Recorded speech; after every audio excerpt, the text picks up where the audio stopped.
Amen. Amina. Nous allons nous tenir debout. Ntasimama bwima.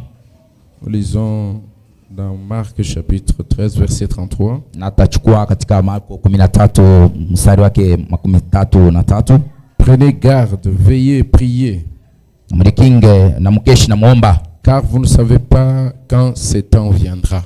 Kwa sababu hamjui kama ile wakati tafika siku gani. Que Dieu ajoute la bénédiction à la lecture de sa parole. Na Mungu aongeza mabaraka kusomea neno yake. Bien. Vizuri. Pour ce soir, je vais juste, comme je pense que vous devez être fatigué. Na nitafanya tu sawa vile najua mmechoka zaidi. Mais vous ne devez pas vous fatiguer. Lakini hamwezi kuchoka kabisa. Nous allons juste parler un tout petit peu.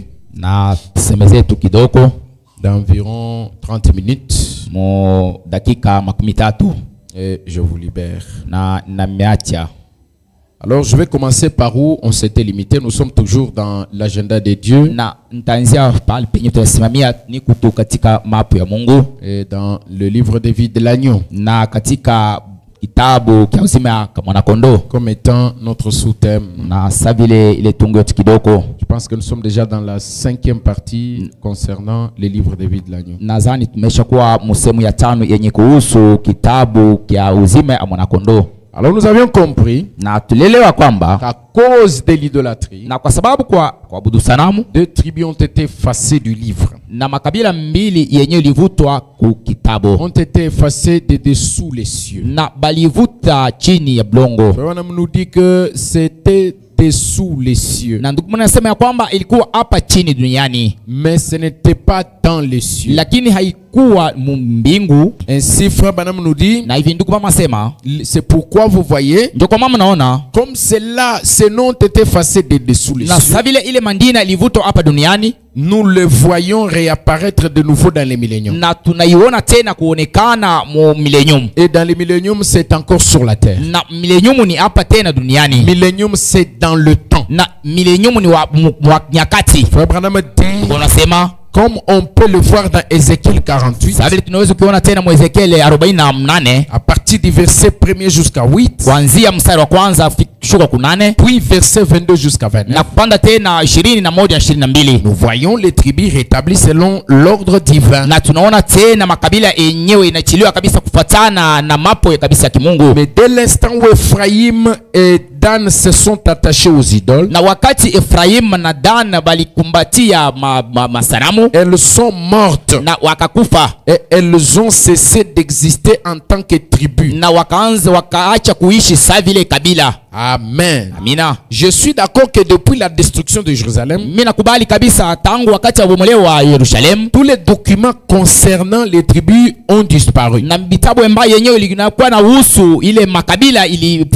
sorte que plus personne ne peut dire avec certitude de quelle tribu il est issu.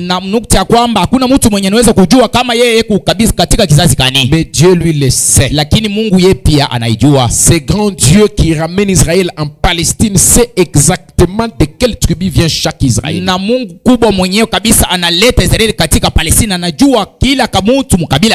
Israël est véritable. Dan et Ephraïm ne feront pas partie des 144 000 qui seront rassemblés. Ça c'est lors du rassemblement ou lors du réveil qui aura lieu chez les Juifs après le temps ou la dispensation des gentils. Mais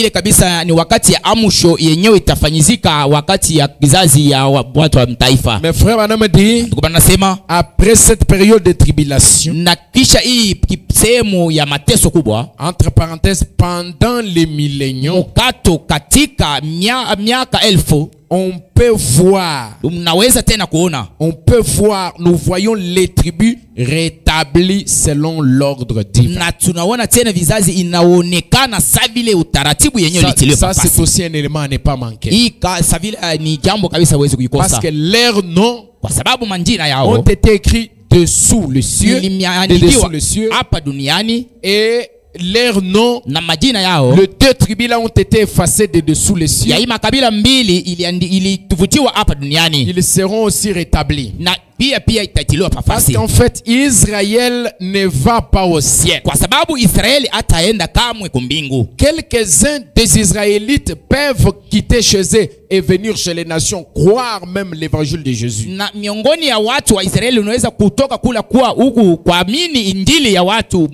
Et être sauvés parmi les nations. Ils peuvent aussi être considérés comme l'épouse.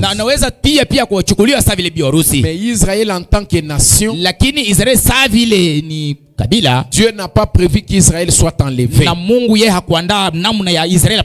Le salut d'Israël, tout se passe sur la terre. Celui qui est enlevé, c'est l'épouse qui est l'épouse des nations. Est-ce que quelqu'un me comprend malgré la fatigue? Même si vous êtes fatigué, mais forcez-vous de saisir quelque chose. On ne va pas traîner. Donc c'est un élément qu'il ne fallait pas quand même passer outre. Il fallait que nous puissions les saisir aussi. Alors frère Branham nous ayant donné l'écriture où on retrouve Israël dans le millénium. Après la tribulation, il commence à lire cette écriture. Ézéchiel chapitre 48 verset 1 à 8. Notez ça. Beaucoup de frères sont plus fatigués que les sœurs. Parce que je vois beaucoup de frères que nous avions ici la nuit ne sont pas là. Mais ceux qui sont là, que Dieu vous bénisse. Alors, verset 22 à 29 aussi. On commence à citer. Dan, Azer, Nephtali, Manassé, Ephraïm, Ruben, Juda, Benjamin, Siméon, Issachar, Zabilon, Gad. On nous ramène automatiquement à l'ordre du départ. Ça c'est où? Dans les milléniums. Est-ce que nous sommes ensemble? Est-ce que vous dites Amen? Gloire au Seigneur Jésus. Alors, nous revenons maintenant avant de passer à ce que nous étions en train de parler sur la cause de l'effacement du nom dans les livres.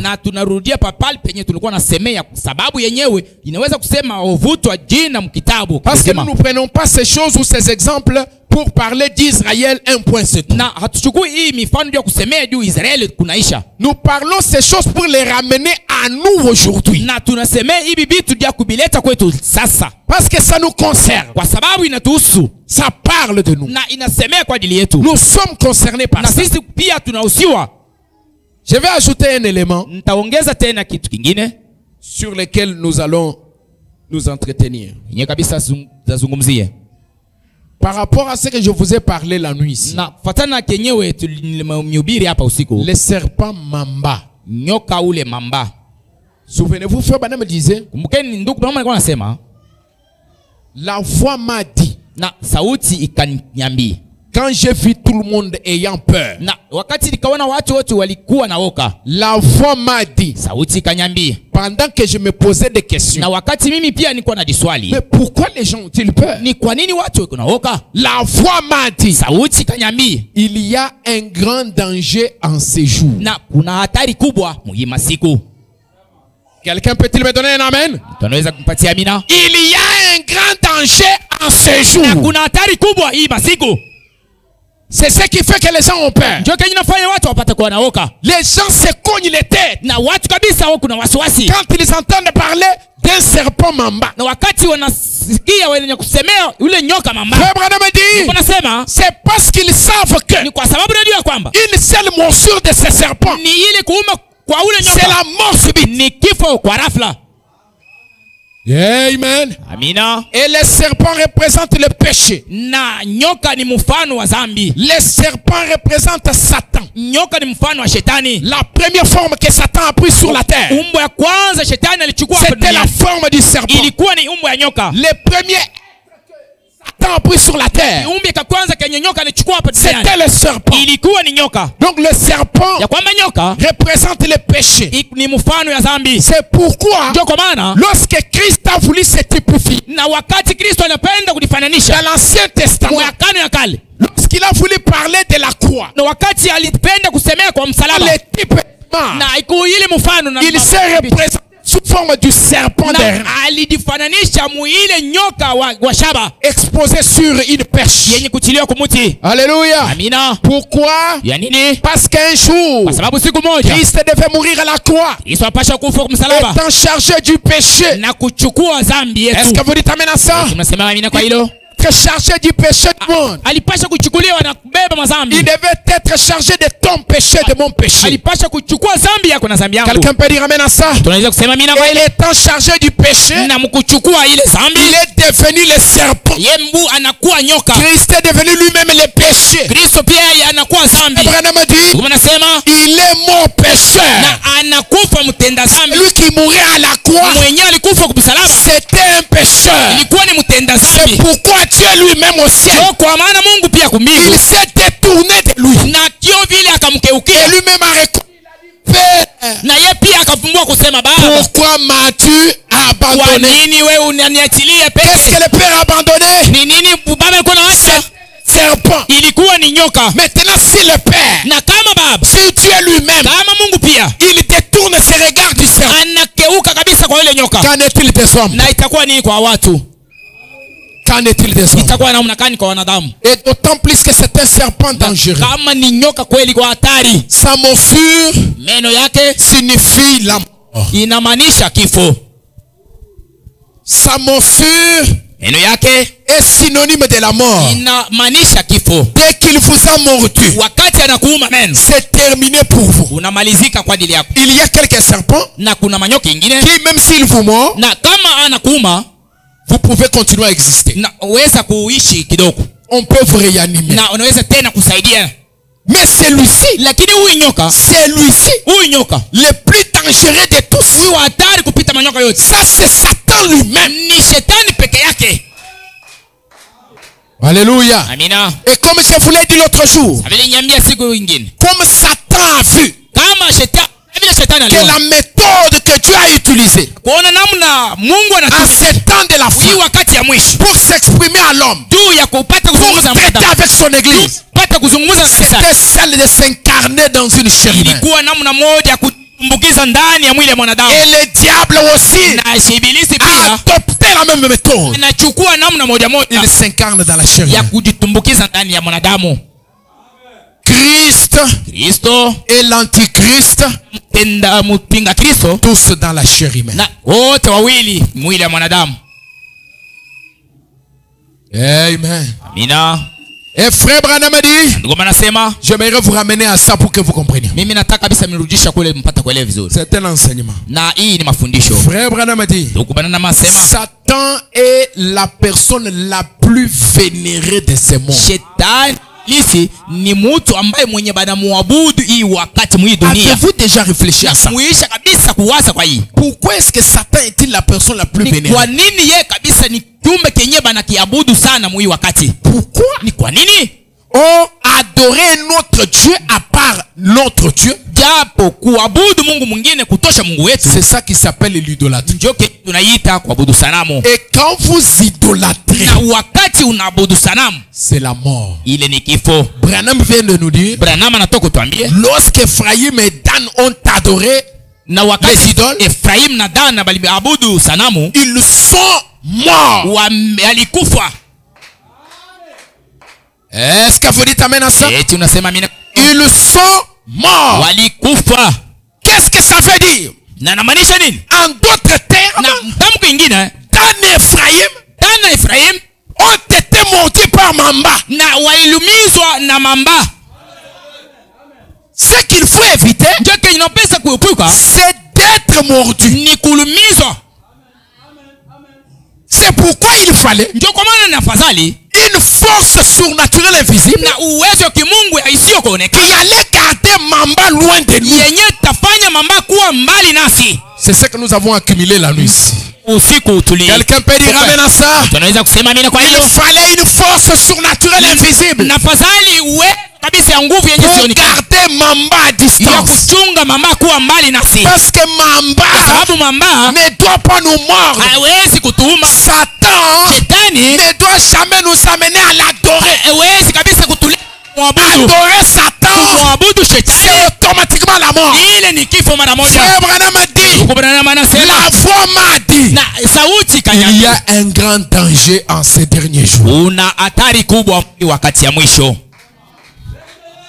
Alléluia. Amina. Et ce qui a sauvé le frère, l'autre frère là, qui courait là,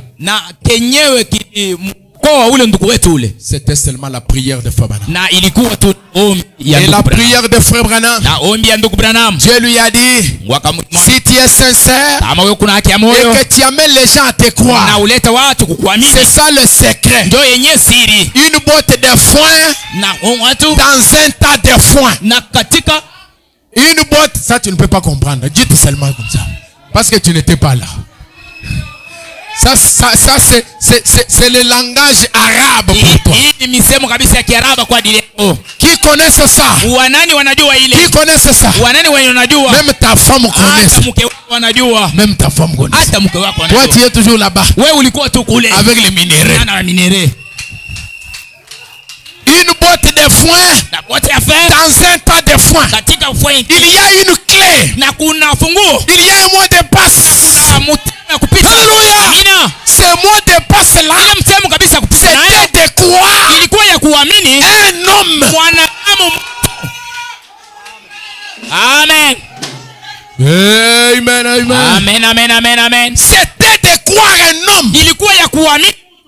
Dieu dit à William Branham, si tu amènes les gens à te croire, aucun démon, aucun scorpion, aucun serpent, aucune lettre S ne résistera à ta prière.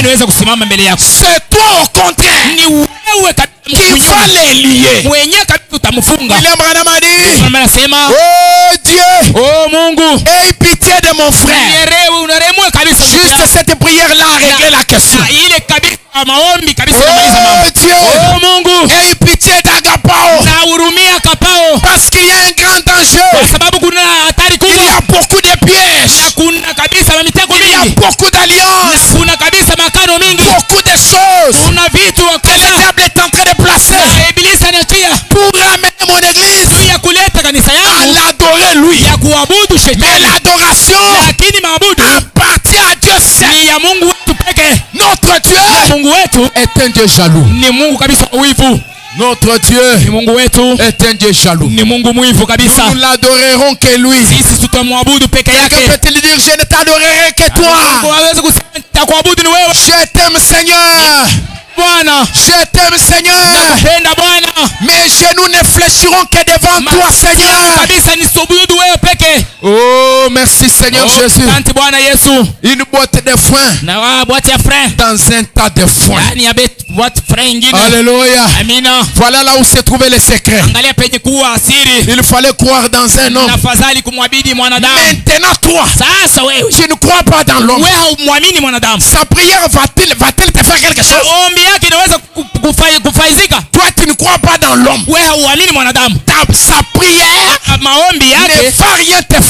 Mais nous avons besoin des mortels qui peuvent croire dans un autre mortel. C'est la chose la plus difficile. C'est que Dieu amène un mortel à croire dans un autre mortel.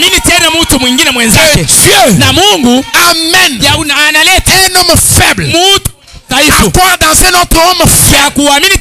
Que Dieu amène un homme qui commet des erreurs à croire dans un autre homme qui commet les erreurs. Amen. Amen. Dans ce temps de la fin, nous avons vécu avec Dieu. Nous avons mangé avec Dieu. Nous avons chassé avec Dieu. Nous avons voyagé en Afrique avec Dieu. Nous avons parlé avec Dieu. Nous avons fait des humours avec Dieu. C'est une boîte de foin dans un tas de foin. Et dès que vous dites ça, la porte s'ouvre. Parce qu'il y a une autre clé. Il y a une deuxième clé. Mais cette deuxième clé Cela est entre les mains du prophète lui-même. Na ile iko mikononi ya nabii peke yake. Amen. Amen. Et cela a montré sa preuve. Na ile ionesha hakikisho. Quelle est cette deuxième clé? Na ile fungua pili. Si tu es sincère. Kama wewe ni huku na haki ya Mungu. Dans ce temps de la fin, wakati ya mwisho. Il n'y a pas eu un homme. Na hakuyakuwa sur tout le globe terrestre. Na dunia mzima. Qui ait été plus sincère. Mwenyewe alikuwa kabisa que William Branham. Kupita William Branham. Amen. Amen. La preuve. Hakika. La preuve. Hakikisho. Quand il arrive. Wakati anafika. Devant un enfant écrasé. Na mbele ya ule mtoto mwenye walivunja. Un enfant mort. Mtoto mwenye alikufa. Il prononce la parole. Anatamko. Il dit dans les 5 minutes qui suivent. Anasema mudakika 5. Si cet enfant kama ule mtoto ne se tient pas debout. Hakusimama. Je suis un faux prophète. Nabii wa bongo. Collez une grande pancarte derrière moi. Muniandika kwa mkongo yangu. Marchez avec moi à travers la ville. Tembea nani katika mji. Dites à tout le monde. Ndiye kila mtu. Que je suis un faux prophète. Kwamba mimi niko nabii wa bongo. Dans quelques minutes. Na mudakika kidogo. L'enfant se tient debout. Mtoto anasimama. Et il marche. Anatembea. Même si tu es mort. Hata kama wewe mwenye kufa. Même si ta vie. Hata kama maisha yako. Est déjà à la mort. Maisha kabisa kuifuka. Laisse-moi te dire. Acha nikwambie. Frère Branham dit. Ndugu Branham anasema. Frère Branham dit. Ndugu Branham anasema. Il y a eu un homme. Na kulikuwa mtu. Qui était mort. Mwenye alikuwa amesha kufa. Il a été amené à la mort. Na balikuwa amesha kumuleta kwa morgue. Mais ce soir. Lakini jioni. Il conduit une automobile. Kuna tembeza gari. Amen. Il conduit les trains. Kuna tembeza train. Il conduit les trains. Kuna tembeza train. Est-ce que quelqu'un peut quitter la morgue ce soir? Quelqu'un peut-il quitter sa morgue? Je t'ordonne. Au nom de Jésus-Christ. Sors de ta morgue. Je t'ordonne. Au nom de Jésus-Christ. Sors de ta morgue. Sors de la morgue. Et conduis l'automobile. Conduis les trains. Amen. Tu dois conduire les trains. Tu dois conduire les trains. Quel est le train que tu dois conduire? C'est ta famille. C'est toi qui dois conduire. Avec tous les wagons derrière. Avec maman. Avec les enfants. Tous ce sont les trains. Tu es en train de les conduire. Sors de ta morgue. Conduis les trains. C'est toi qui seras la tête. C'est toi qui seras la tête. Et non la queue. De la morgue à la tête du train. De la morgue à un machiniste. Amen. Voilà là où se trouve le secret. Donc si tu es devant Mamba, fais confiance à la commission. Si tu es devant Mamba, sache que la magnétosphère, le sang de Jésus, la parole de l'air est en train de te sécuriser. Non seulement ça, le nom de Jésus te sécurise. Non seulement ça, la prière de Branham te sécurise. Non seulement ça, la foi de Branham te sécurise. Au nom de Jésus. Même si tu es malade, sois guéri. Amen. Peu importe le problème que tu as, reçois ta solution. Au nom de Dieu vous bénisse. Na Mungu hawabariki. Haleluya.